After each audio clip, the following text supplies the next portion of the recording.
Trees and power lines crashed down this morning on the South Hill, startling people from their beds. And one of those trees crushed a woman in her car as she drove through an intersection. Maher Kawash joins us live with what happened.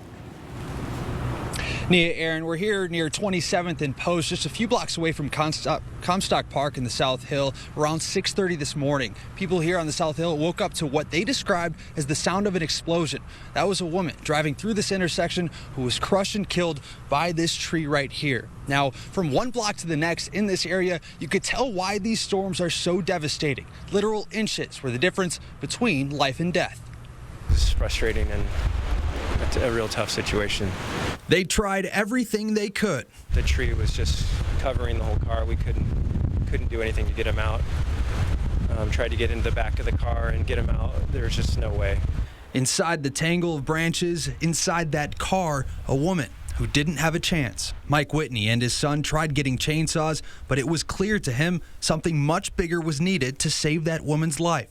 He lived through the windstorm that swept Spokane back in 2015, but he says it's clear today's storm was much worse than that. Not just the destruction and the amount of trees down, even compared to Comstock was pretty bad then, but there's, I would guess, 20 trees down right now over there. And here is that damage in Comstock Park, which looks more like a maze this evening with trees scattered everywhere. The people living across the street of the park woke up to the sound of these trees crashing down. And we could hear the cracking and kind of got the kids up and actually told them to get into the basement, honestly.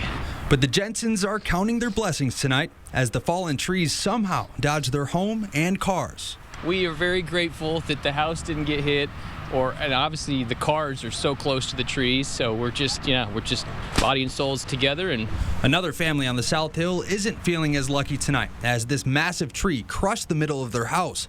Thankfully, no one was hurt as the tree smashed through their empty guest bedroom. It was around like 7:30. I was just sitting in bed, and it just like all of a sudden we hear this big bang, and it literally felt like an earthquake.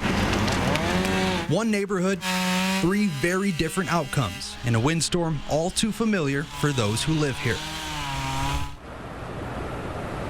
Now we'll give you a closer look at just some of the damage that many people here, especially on the South Hill, are dealing with today. Just rooted trees from the grass because the grass was so wet throughout the day, making it so easy for these to topple down. We have seen Avista crews throughout the last 20 or so minutes coming here, cleaning, putting the trees inside the wood choppers, and making sure everything is set for the rest of the night.